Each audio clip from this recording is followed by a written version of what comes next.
దానతర గారు, ఎస్, ఈ యుద్ధం వల్ల ఏం జరిగింది దేశానికి అనేది సత్యం గారితో మాట్లాడదాం. సత్యం గారు, బీజేపీ వాళ్ళేమో రాహుల్ గాంధీ బఫూన్ అని అంటున్నారు అని అంటే, ఇటువైపు కాంగ్రెస్ ఏమో మోదీ పిరికి పందా అని అంటున్నారు. అసలు ఆపరేషన్ సింధూర్ గురించి ఈ రోజు కాంగ్రెస్ ఎందుకు ఇంత నెగటివ్ గా మాట్లాడుతూ ఉంది?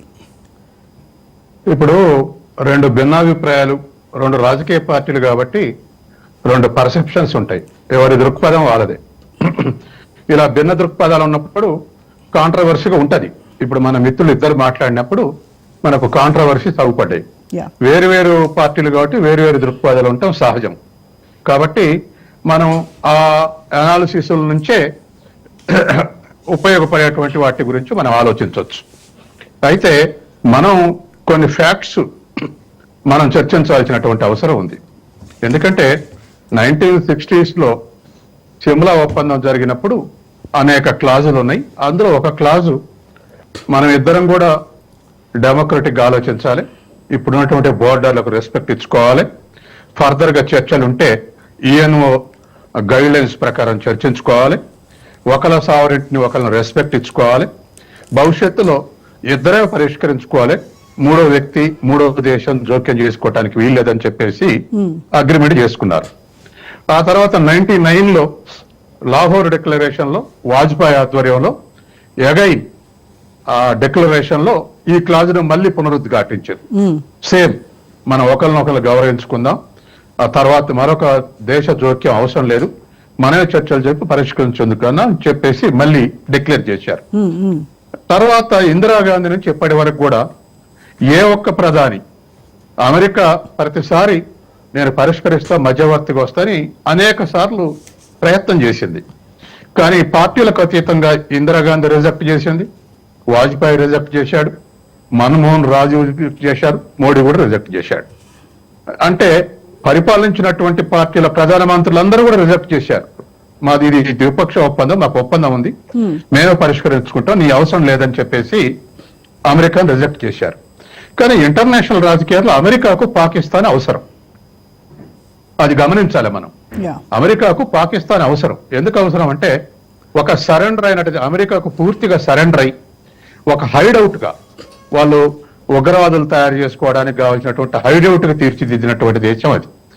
ఆ రక్షణ మంత్రి ఒక 15 రోజుల కింద స్టేట్మెంట్ ఇచ్చాడు, ఆయన బతకనిస్తారని నేను అనుకోవట్లేదు. పాకిస్తాన్ రక్షణ మంత్రి, గత 30 ఏళ్లుగా అమెరికా కోసమే ఉగ్రవాదులకు శిక్షణ ఇస్తున్నాం, బ్రిటన్ కోసమే శిక్షణ ఇస్తున్నాం, పాశ్చాత్య దేశాల కోసమే శిక్షణ ఇస్తున్నాం, ఆ దేశం అందుకే ఇట్లా ఏడిచిందని సాక్షాత్తు డిఫెన్స్ మినిస్టర్ కమిట్ అయింది.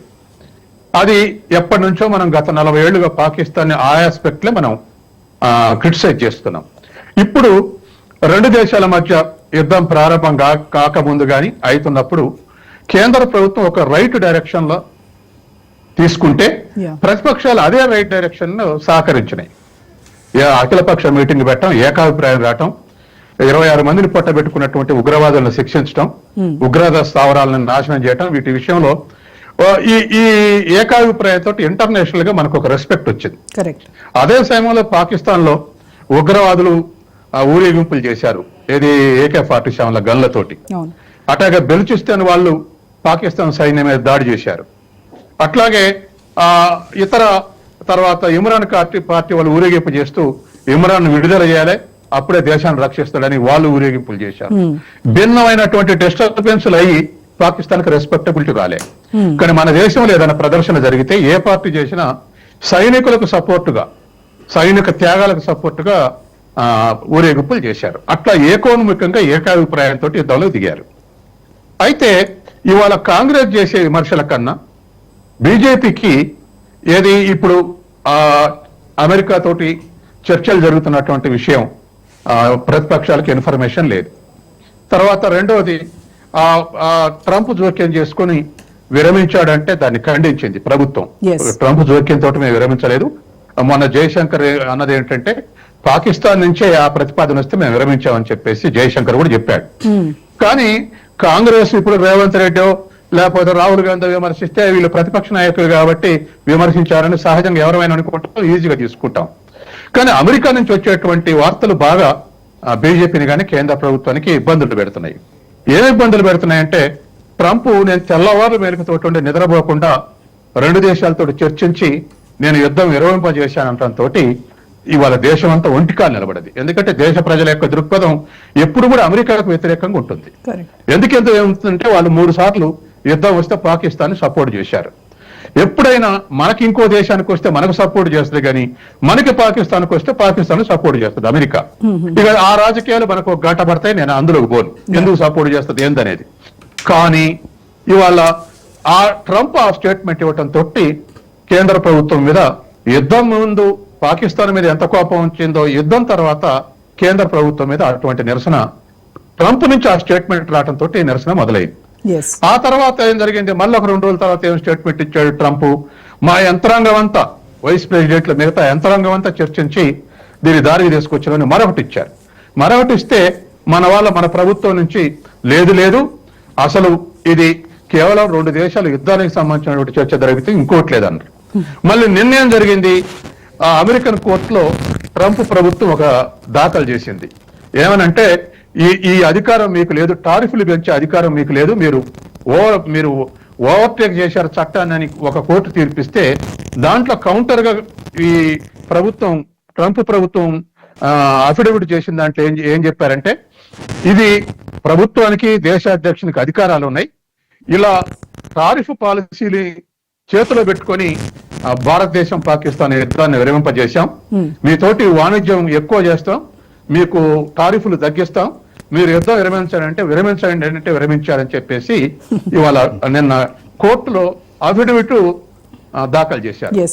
ఇవన్నీ రోజు రోజుకు ఇవన్నీ ఒక్కొక్కటి వస్తా ఉంటే బీజేపీ ప్రభుత్వం కానీ కేంద్ర ప్రభుత్వం కానీ అసలు వాళ్ళ జోక్యమే లేదు, వాళ్ళ జోక్యంతో మనం విరమించలేదు, ట్రంప్ జోక్యం లేదు, అసలు టారిఫ్లే లేవు అని ప్రతిసారి కేంద్ర ప్రభుత్వం ఆ స్టేట్మెంట్ ఇచ్చుకుంటూ వస్తుంది. అమెరికానే దానికి నెగిటివ్ స్టేట్మెంట్లు వస్తా ఉన్నాయి. అంటే ఇప్పుడు అపోజిషన్ పార్టీ ఏదైతే విమర్శిస్తుందో భారతీయుల ఆత్మ గౌరవాన్ని ట్రంప్ దగ్గర తాకట్టు పెట్టారు అని మాట్లాడడం అది ఎంతవరకు కరెక్ట్ అంటారు? ఇప్పుడు రాజకీయ విమర్శలు ఆ స్థాయిలో పోతుంటాయి, కానీ మన ఒప్పందాలు 2 ఒప్పందాల సిమ్లా గానీ లాహోర్ డిక్లరేషన్ గానీ 3వ దేశం ఇన్వాల్వ్ కావడానికి వీల్లేదు. మరి ఈ ఒప్పందాలు ఉన్నప్పుడు ట్రంప్ ఎట్లా ఇన్వాల్వ్ అయ్యిందని ప్రశ్నిస్తారు, తర్వాత అమెరికా యంత్రాంగం ఎట్లా ఇవ్వబడితే విమర్శిస్తారు, తర్వాత ఇంకేదో కారణం వల్ల విరమించాం, పాకిస్తాన్ విజ్ఞప్తి వల్ల విరమించామని మీరు చెప్తున్నారు, టారిఫ్లు తగ్గించి వాణిజ్యం పెంచుతాం 2 దేశాల కంటే విరమించారని అమెరికా అఫిడవిట్ దాఖలు చేశారు. ఇవన్నీ ఇప్పుడు కేంద్ర ప్రభుత్వాన్ని ఇబ్బందులకు గురి చేస్తున్నాయి. కాబట్టి ఇవాళ ఏదేమైనా ఇది ఒక పెద్ద ఇంటర్నేషనల్ ఇష్యూ కాబట్టి, తర్వాత అన్ని పక్షాలు ఏకాభిప్రాయంతో ఆ యుద్ధాలకు దిగాయి కాబట్టి వీటి విషయాల్లో ఖచ్చితంగా ఒక నిర్ణయానికి ఒక అభిప్రాయానికి రావాల్సినటువంటి అవసరం అవుతుంది. యుద్ధానికి ముందు ఎంత రెస్పెక్ట్ వచ్చిందో భారతదేశానికి ఏకోన్ముఖంగా ఉందని తర్వాత కూడా ఆ రెస్పెక్టబిలిటీ రావాలి. దానికి రావాలంటే ఖచ్చితంగా మళ్ళీ ఒక ఏకాభిప్రాయానికి రావటం